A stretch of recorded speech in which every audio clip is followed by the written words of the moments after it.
Well, I personally have been speaking with a few players who can be naturalized to Indonesian passport and everything. So I don't know if I need to say a name, but I am busy with it. I can say one name perhaps. It's Jairo Ridawal. Speaking with him, and we're trying to get him naturalized as soon as possible. Seperti itulah yang dikatakan oleh pelatih baru timnas Indonesia Patrick Kluivert, di mana dia telah meyakinkan sejumlah pemain grade A yang selama ini mungkin sulit didapatkan oleh pihak PSSI, dan salah satu pemain tersebut adalah Jairo Ridawal. Masuk ke Jairo tentunya akan membuat lini tengah timnas makin mantap, karena sebelumnya Indonesia sudah punya Tom Haye, Ivar Jenner dan juga Mark Klok.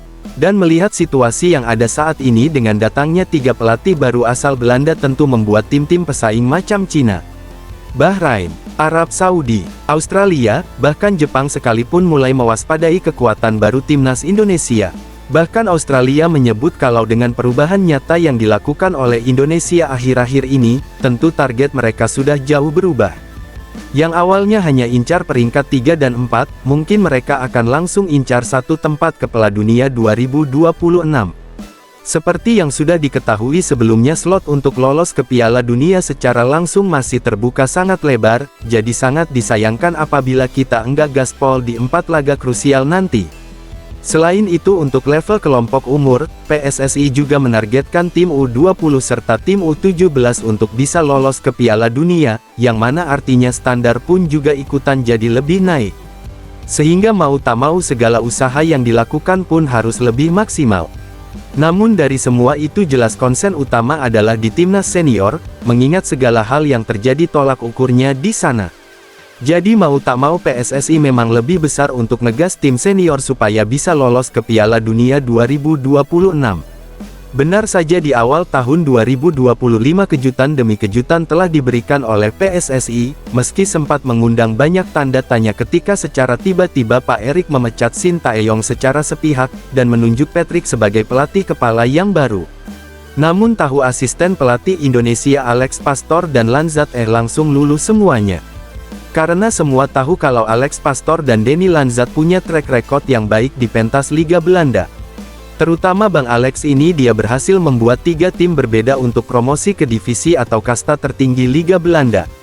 Menariknya lagi dalam sebuah perkenalan sebagai pelatih timnas Indonesia yang baru, Pak Patrick langsung mengatakan kalau dirinya sudah meyakinkan beberapa pemain keturunan grade A untuk bergabung dengan timnas Indonesia dan salah satunya adalah Jairo. I personally have been speaking with a few players who can be naturalized to Indonesian passport and everything. So I don't know if I need to say a name, but I am busy with it. I can say one name perhaps. It's Jairo Ridawal. Speaking with him, and we're trying to get him naturalized as soon as possible. Dan proses Jairo kemungkinan akan segera dipercepat oleh PSSI sebelum match melawan Australia. Jairo ini adalah salah satu pemain keturunan yang sulit didapatkan sejauh ini, dan dengan gabungnya Jairo mungkin dia bisa jadi kartu as bagi Patrick di 4 laga sisa babak round 3 ini. Sementara itu jika bicara soal kemampuannya sebagai seorang gelandang, Jairo dikenal karena banyak kelebihan menarik yang ia miliki. Pertama, ia adalah pemain versatile yang mampu bermain sebagai gelandang bertahan maupun box to box. Selain itu Jairo juga dikenal dengan kemampuan teknisnya, ia memiliki kontrol bola yang baik, akurat umpat dan ketenangan dalam situasi tekanan, dan terakhir Jairo juga memiliki pengalaman yang sangat bagus bermain di era divisi dan Liga Premier Inggris membuat ia menjadi pemain yang spesial. Melihat hal-hal tersebut kita percaya jika Jairo bergabung dengan timnas Indonesia ia dapat memberikan stabilitas di lini tengah, selain juga memberikan dorongan dalam hal kepemimpinan serta kualitas tim secara menyeluruh. Selain Jairo, sosok pemain yang sudah sangat dekat dengan timnas Indonesia adalah Ole Romeni, striker yang diidam-idamkan publik tanah air ini. Bahkan menyempatkan diri dengan menonton secara langsung laga Indonesia versus Jepang pada bulan November lalu, dan dia sudah ketemu dengan Pak Erik dan tinggal melakukan sumpah WNI saja. Sementara itu jika bicara soal sosok Ole Romeni sendiri sebagai penyerang, Ole memang punya banyak kelebihan yang kita pikir bisa membuat lini serang timnas Indonesia bakal makin tajam. Pertama, jelas insting gol sebagai penyerang. Ole ini punya kemampuan dalam penempatan posisi dan penyelesaian akhir yang sangat baik, menjadikannya predator di kotak penalti. Selain itu, Ole juga punya kemampuan untuk menempati banyak peran di area lini serang. Ia bisa jadi sentral, tapi juga bisa bermain dari posisi sayap.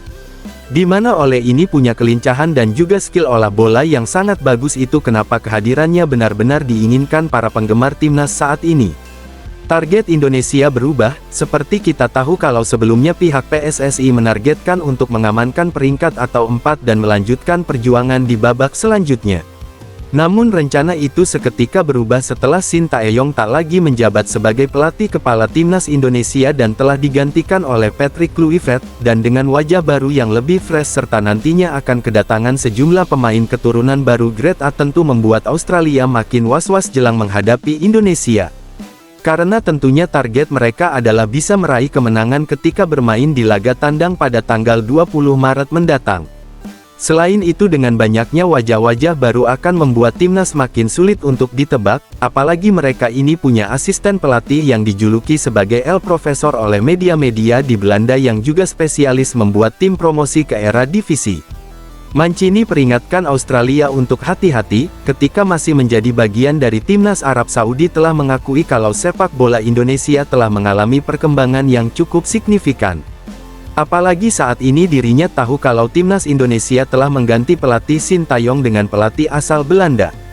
Jelas ini akan membuat skuad Indonesia makin mewah dan sangat kuat lagi, maka enggak ada salahnya Mancini peringatkan Australia untuk terus waspadai Indonesia. Indonesia telah berkembang ke level tinggi dalam beberapa tahun terakhir. Kami pernah bertemu mereka di Piala Asia dan kami waspadai mereka sebagai sebuah tim. Tetapi yang penting adalah kami fokus pada diri kami sendiri dan ada baiknya sekarang pengundian telah selesai, dan kami tahu persis apa yang ada di depan kami dan kami bergerak maju. Saya rasa mereka akan membuat pertandingan menjadi alot. Sepak bola Asia berkembang pesat, kami sudah menduga hari itu. Itulah yang kami katakan kepada para pemain ketika kami bertarung melawan mereka. Siap-siaplah bertarung, bersiaplah untuk duel fisik, karena itu yang dibawa Indonesia. Dan terlepas dari apapun intinya pertandingan nanti tetap akan menjadi pertandingan yang sulit bagi kedua tim. Indonesia bagaimanapun kini ini harus bisa tetap fokus dan enggak boleh terlena dengan hasil di Arab. Karena Australia pasti akan tampil habis-habisan demi untuk menjaga marwah mereka sebagai tim elit Asia. Namun sekali lagi jika ingin lolos ke Piala Dunia secara langsung ya mau enggak mau harus menang lawan Australia. Karena peluang kita akan terbuka lebar jika kita bisa menangkan 3 poin pada tanggal 20 Maret mendatang.